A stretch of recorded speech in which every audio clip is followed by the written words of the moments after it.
மக்களுக்கு நல்லது பண்றதுக்கு அரசியலுக்கு வாங்கடா, கொள்ளை அடிக்கிறது கொலை பண்றதுக்கு கூட அரசியல். You ain't stopping me. Step aside, motherfucker. I said.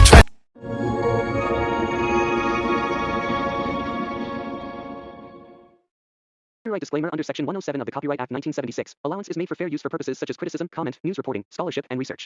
Fair use is a use permitted by copyright statute that might otherwise be infringing. Non-profit, educational, or personal use tips the balance in favor of fair use. எல்லாருக்குமே first of all வணக்கம் மக்களே. நீங்கள் பார்த்துட்டு இருக்கிறது we politics TN channel. மறக்காமல் நம்ம சேனலில் மறக்காமல் சப்ஸ்கிரைப் பண்ணிக்கோங்க, பெல் பட்டன் கிளிக் பண்ணிக்கோங்க.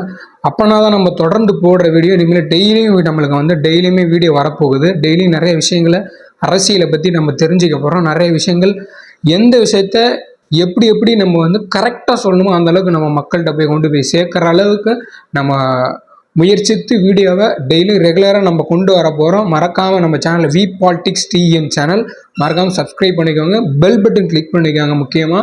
அப்படின்னா தொடர்ந்து போட வரையும் நம்ம டெய்லி எந்த டைமிங் போட்டாலும் எப்போயுமே 6 மணிக்கு தான் நம்ம வீடியோ போடும்போது உங்களுக்கு உடனே மெசேஜ் வரும். நீங்கள் கிளிக் பண்ணி வீடியோ பார்க்கலாம். ஷேர் பண்ணுங்கள், கமெண்ட் பண்ணுங்கள், நல்ல விதமாக பண்ணுங்கள் மக்களே. எல்லாருக்குமே வணக்கம் மக்களே. இன்றைக்கி நம்ம தமிழ்நாட்டு அரசியலில் என்ன நடந்துக்கிட்டு இருக்குது அப்படின்னு பார்த்தீங்கன்னா, அண்ணன் விஜய் அவர்கள் ஆட்சி அமைந்து கிட்டத்தட்ட 24 நாள் நடந்திருக்குது. இப்படி நடந்துட்டு இருக்கிற பட்சத்தில் நம்ம திமுகவோட கதறல்கள் சத்தம் ரொம்ப அதிகமாகவே இருந்துக்கிட்டு இருக்குது அப்படின்னு தான் நம்ம சொல்லணும். ஆனால் தோத்த ஒரு வருத்தத்தில் என்ன அப்படின்னா, திமுக தலைவர் ஸ்டாலின் அவர்களே தோத்தது ரொம்ப ஒரு பேரதிர்ச்சி, பேரிடி. அவங்க எதிர்பார்க்காத ஒன்று. அதை ஸ்டாலின் தோற்று போனது. மாண்புமிகு எதிர்கட்சி தலைவர் உதயநிதி ஸ்டாலின் சட்டசபையில் அது இதுன்னு சொல்லி பேசிட்டு போனால் அடுத்தபட்சமாக நம்ம அதை பார்ப்போம். இப்படிலாம் பேசிட்டு கிட்டத்தட்ட ஒரு கல்யாண ஃபங்க்ஷனில் போயிட்டு கூட கதறிக்கிட்டு இருக்கிறாங்க. இப்போ நம்ம ராசா அவர்கள் ஒரு ப்ரெஸ் மீட் கொடுத்து கதறிக்கிட்டு இருக்கிறாரு. இப்படியே நிறைய பேர் அவங்க அழுவாத குறையா எல்லாருமே கதறிட்டு இருக்கிறாங்க. நிறைய பேர் நம்ம அனிதா ராதாகிருஷ்ணனாக இருக்கட்டும், ஒரு பாரதியாக இருக்கட்டும், நம்ம ராசாவாக இருக்கட்டும், மு க ஸ்டாலின் அவர்களாக இருக்கட்டும், எல்லாருமே கதறிக்கிட்டு தான் இருக்கிறாங்க அப்படிங்கிறது வெட்ட வெளிச்சமாக தெரிஞ்சு போச்சு. இன்னொரு விஷயம் என்ன அப்படின்னு பார்த்துட்டீங்க அப்படின்னா, திமுகவும் அதிமுகவும் கூட்டணி வைக்கிறதா சொல்லி பேசினாங்கல்ல, அது உண்மையாலுமே நிறுவனம் ஆயிடுச்சு. ஏன்னா அவங்க 2 பேரும் பேசியிருக்கிறாங்க அப்படின்னு சொல்லி உண்மையாலுமே தெரிஞ்சு போச்சு. ஏன் எப்படி நீ சொல்கிற அப்படின்னு சொல்லி பார்த்தீங்கன்னா, நேற்று ராசா அவர்கள் அவரே ஓப்பன் டாக்காக கொடுத்துருந்தாரு. என்ன கொடுத்துருந்தாருன்னா, நாங்கள் அவங்களும் ஒரு திராவிட கட்சி, நாங்களும் ஒரு திராவிட கட்சி. 1000 தான் நாங்கள் எங்களுக்குள்ள எதிர்ப்பு வினைகள் இருந்தாலும் எங்களுக்கு வாக்கிய தகராறு எந்த ஒரு பிரச்சனையாக இருந்தாலும் நாங்கள் திராவிட கட்சி, அதெல்லாம் நாங்கள் பேசிகிட்டு இருந்தாங்க அப்படிங்கிறது அனுதாபமான ஒரு உண்மை அப்படிங்கிற மாதிரி சொல்லாமல் சொல்லிட்டாரு. நம்ம அண்ணன் ராசா அவர்கள் சொல்லாமல் சொல்லிட்டாரு அப்படிங்கிறது தான் உண்மையும் கூட. இன்னொரு விஷயம் என்ன அப்படின்னா, இப்போது ஜென்சி டிஎம்கே அப்படின்னு சொல்லி ஒன்று உருவாகிறாங்க. அது என்ன நம்ம பார்ப்போம் மக்களே. எல்லாருக்குமே வணக்கம் மக்களே. எல்லோரும் எப்படி இருக்கீங்க? நல்லா இருப்பீங்கன்னு சொல்லி நம்புகிறேன். கொஞ்ச நாளாகவே நம்ம டிஎம்கேவோட கதறல் சத்தம் இருக்க அதிகமாகிட்டே இருக்குது அப்படிங்கிறதான் யதார்த்தமான உண்மை, நிதர்ச்சியான உண்மை. அவங்க கதறிக்கிட்டு தான் இருக்கிறாங்க அப்படிங்கிறது மக்களுக்கு தெரியுது. தமிழ்நாடு மக்கள் எல்லாருமே நியூஸில் பார்க்குறாங்க. இன்ஸ்டாகிராம், ட்விட்டரு, ஃபேஸ்புக்கு, யூடியூப்பு அப்படிங்கிற மாதிரி எக்கச்சக்கமாக எல்லா இணையதள வளத்துலேயும் ரொம்ப குயிக்காக ஸ்பீடாக பரவிக்கிட்டு இருக்குது அப்படிங்கிறது தான் நிதர்ச்சியான உண்மை அப்படிங்கிறது நமக்கு தெரிய வருது. இப்போது ஜென்சி டிஎம்கே அப்படின்னு சொல்லி ஒன்று உருவாக்கி வச்சிருக்கிறாங்க.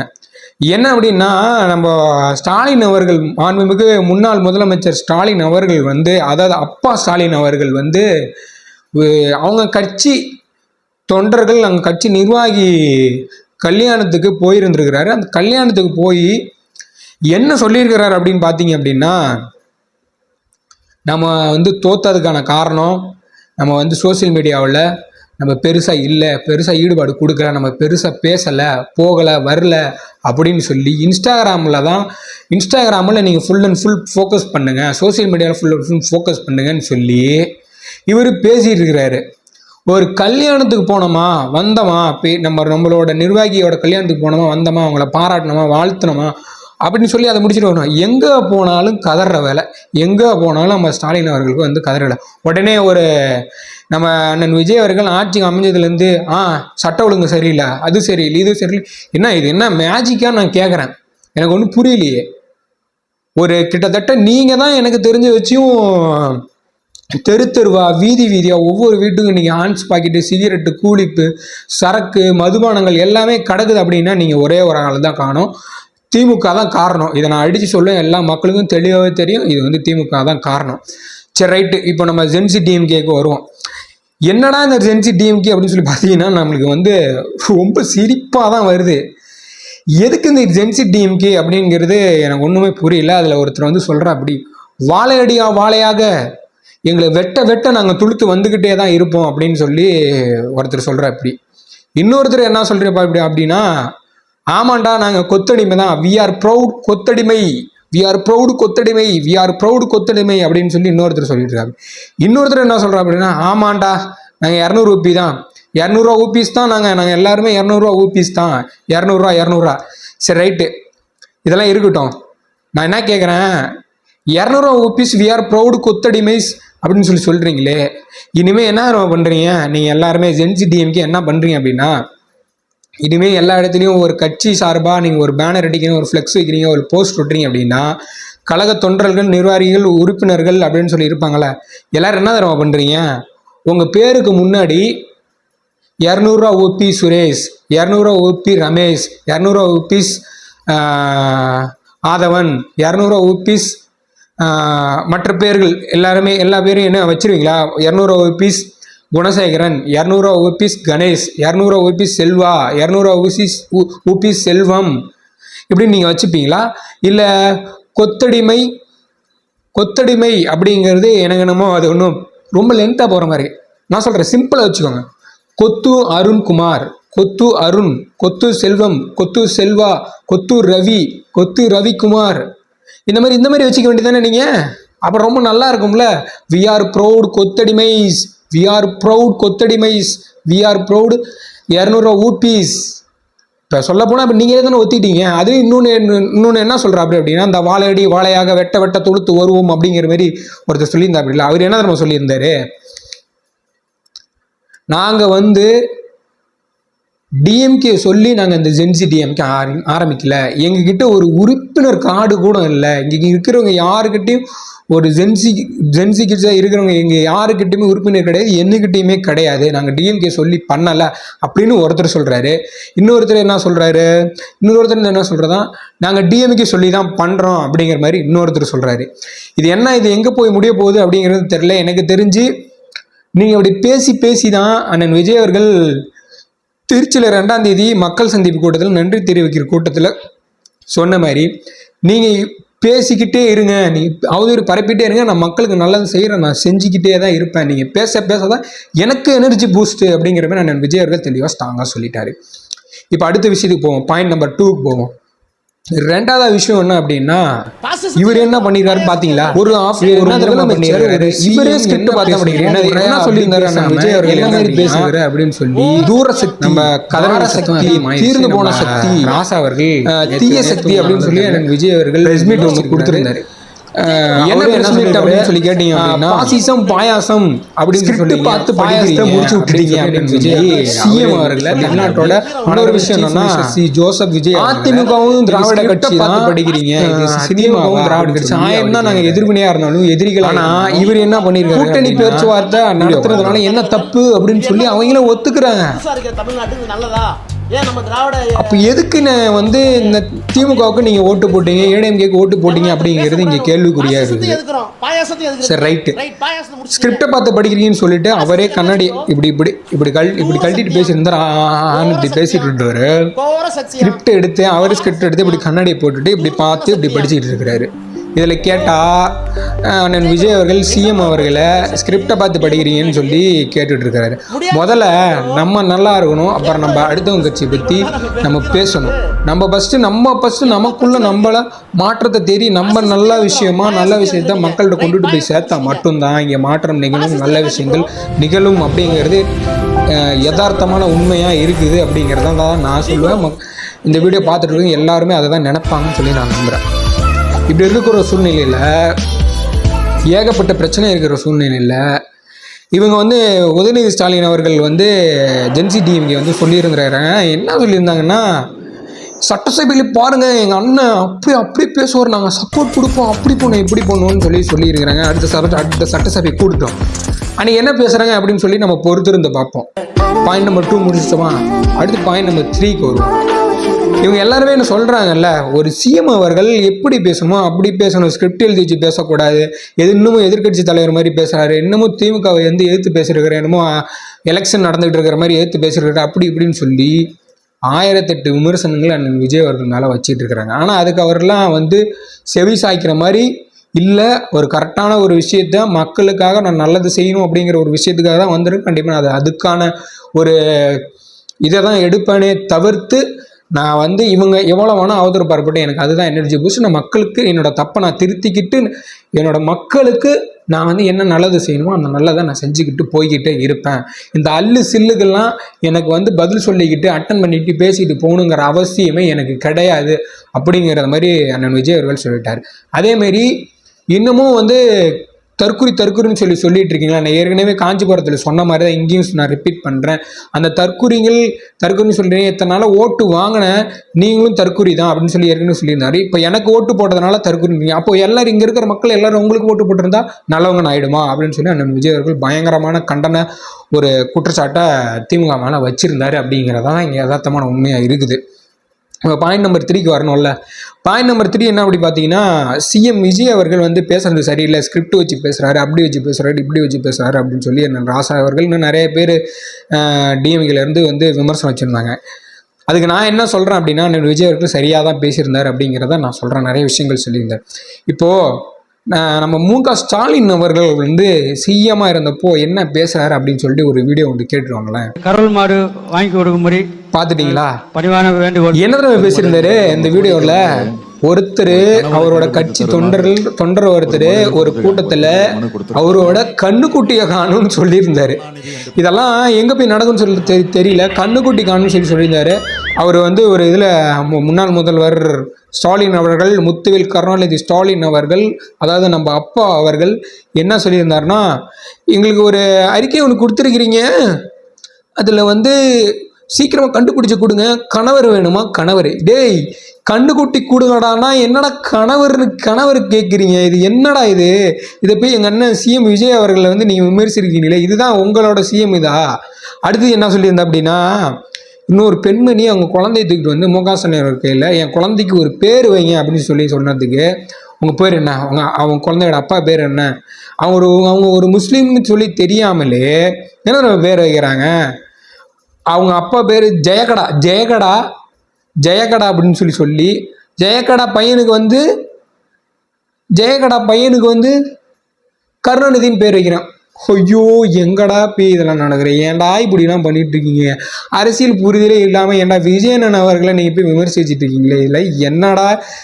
ஐயோ எனக்கு இதப்பா சிரிப்பு தாங்க முடியல சாமி.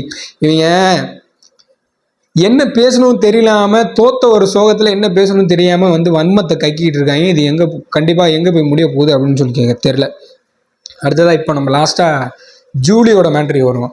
நம்ம ஜூலி கிட்னி பிரச்சனையில் மாட்டிக்கிட்டு நியூஸில் இதுலேயும் நம்ம திருச்சி கார்த்திக் அவர்களும் லாயர் நெல்சன் அவர்களும் போட்டு அவங்களோட ஆடியோ எல்லாமே போட்டு வெளியே ரிலீஸ் பண்ணுவோம், கதறிக்கிட்டு கமிஷனர் ஆஃபீஸில் வந்து போலீஸ் கம்ப்ளைண்ட் கொடுக்கவும் அவங்க வந்து வாங்கலை.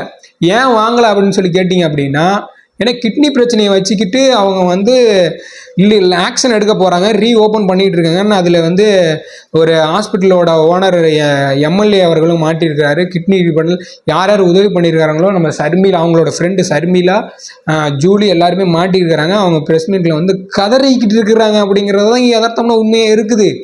ஏன்னா கிட்னி கேஸ் ரீஓப்பன் பண்ணோன்னா அப்படியே எல்லாரும் பதறாங்க. அண்ணன் விஜய் அவர்கள் எல்லா விஷயத்திலுமே முழு ஈடுபாட்டோட அண்ணன் விஜய் அவர்கள் ஒவ்வொரு ஸ்டெப்பாக நல்ல விஷயங்களை எடுத்து கொண்டு போயிட்டு இருக்கிறாரு அண்ணன் விஜய் அவர்கள். இதை வந்து நீங்கள் எந்த அளவுக்கு விமர்சனம் பண்ணிங்கன்னா பண்ணிட்டு போங்க. அண்ணன் விஜய் அவர்கள் ஆல்ரெடி சொல்லிட்டாரு, மக்கள் சந்திப்பு கூட்டத்தில் திருச்சியில் 2ஆம் தேதி எப்போ சொல்லிட்டாரு. நீங்கள் என்ன ஆனால் விமர்சனம் அதை அப்படியே கண்டினியூ பண்ணுங்கள், எனக்கு அதுதான் எனர்ஜி பூஸ்ட்டு. நான் மக்கள் நல்லது செய்ய வேண்டியதை செஞ்சுக்கிட்டு போய்கிட்டே இருப்பேன் அப்படிங்கிறத சொல்லியிருக்கிறாரு. நான் ஜூலி அவர்கள்லாம் யாருமே கண்டுக்காதீங்க அப்படிங்கிறதான் நான் சொல்லுவேன். அவன்லாம் ஒரு ஆளே கிடையாது, அந்த அக்காலாம் ஒரு ஆளே கிடையாது. ஜூலிலாம் அவளை பற்றி நம்ம பேசுகிறது தப்பு. பாயிண்ட் நம்பர் 4 என்ன அப்படின்னு பார்த்தீங்கன்னா, பாயிண்ட் நம்பர் 4 வந்து அண்ணன் விஜய் அவர்கள் இப்போது ஒரு 2 நாளைக்கு முன்னாடியே நேற்றோ வந்து என்ன திட்டத்தை கொண்டுட்டு வந்திருக்கிறாரு அப்படின்னு சொல்லி கேட்டிங்க அப்படின்னா, என்னென்ன அறிவிப்பு கொடுத்துருக்கிறாரு அப்படின்னு சொல்லி பார்த்தீங்கன்னா, முதல் முறையாக இது வரைக்கும் யாருமே பண்ணலை, முதல் முறையாக என்ன பண்ணியிருக்காரு அப்படின்னா, இந்த ப்ரைவேட் ஸ்கூல்ஸ்லாம் இருக்குல்ல, தனியார் பள்ளிகள் வந்து இந்த டொனேஷன் வாங்குறது, இந்த ஃபீஸ் ஸ்ட்ரக்சர் இப்போது எல்கேஜி, ப்ரீகேஜி, யூகேஜி இதுக்கெல்லாம் ஃபீஸ் ஸ்ட்ரக்சர் இருக்குது. 1 to 6 வரைக்கும் ஒரு ஃபீஸ் ஸ்ட்ரக்சர் இருக்குது, 6 to 10 வரைக்கும் ஒரு ஃபீஸ் ஸ்ட்ரக்சர் இருக்குது, 11 to 12 வரைக்கும் ஃபீஸ் ஸ்ட்ரக்சர் இருக்குது. இந்த கிளாஸுக்கு இந்தந்த வகுப்புகளுக்கு இந்தந்த செக்ஷன் கிடையாது. இந்தந்த வகுப்புக்கு 6 to 10, 11 to 12, 1 to 6, pre KG to UKG, LKG, pre KG இப்படி இருக்கிறவங்க அவங்கவுங்களுக்கு ஃபீஸ் ஸ்ட்ரக்சரை நீங்கள் முன்னாடியே அறிவிப்பு பலகையில் எழுதி போடுங்க. டொனேஷன் வாங்கக்கூடாது, இதுக்கு இவ்வளோ தான் நிர்ணயிக்கப்பட்ட ஃபீஸ்னால் இதை மட்டும்தான் நீங்கள் கொடுக்கணும் அப்படிங்கிறத பயங்கரமான ஒரு அறிவிப்பை அண்ணன் விஜய் அவர்கள் உடனடியாக தெரிவிச்சிருக்காரு. அப்படிங்கிற ஒரு நல்ல விஷயமாக கருதப்படுது. இந்த ஒரு ஏன்னா ஏற்கனவே நம்ம நிறைய படத்தில் பார்த்தோம், அது உண்மையிலுமே இப்போ நடந்திருக்குது. அடுத்தபடியாக கல்லூரிக்கு போவோம் அப்படிங்கிறத நம்ம வந்து உண்மையாக நம்பலாம். அடுத்தபடியாக கல்லூரிக்கு தான் போக போகுது அப்படிங்கிறத நல்லபடியாக நம்பலாம். அடுத்தபடி என்ன அப்படின்னா, மத்திய அரசும் மாநில அரசும் வந்து ஒரு பிளான் வந்து கொடுத்துருக்காங்க. அண்ணன் விஜய் அவர்கள், சிஎம் விஜய் அவர்கள் ஒரு இந்த ஜல் ஜீவன் 2ன்னு சொல்லி ஏற்கனவே 2018-12 ஏடிஎம்கே பீரியடில் ஜல் ஜீவன் அப்படி என்னன்னு சொல்லி கேட்டிங்க அப்படின்னா, ஜல் ஜீவனுங்கிறது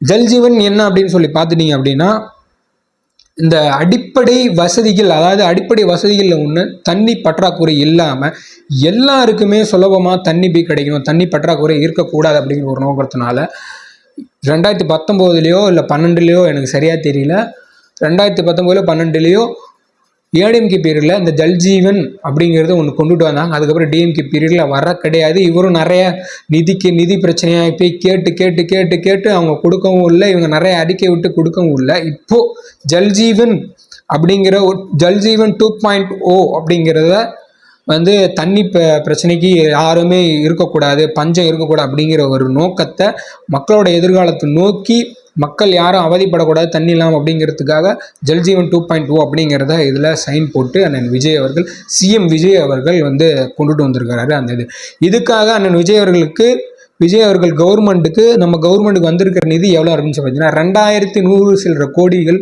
வந்திருக்குது அண்ணன் விஜய் அவர்களுக்கு நிதி. அடுத்தது என்ன அப்படின்னு பார்த்துக்கிட்டீங்க அப்படின்னா, இப்போ ஒரு கோர்ட்டில் இப்போ ஒன்று வந்திருக்கு.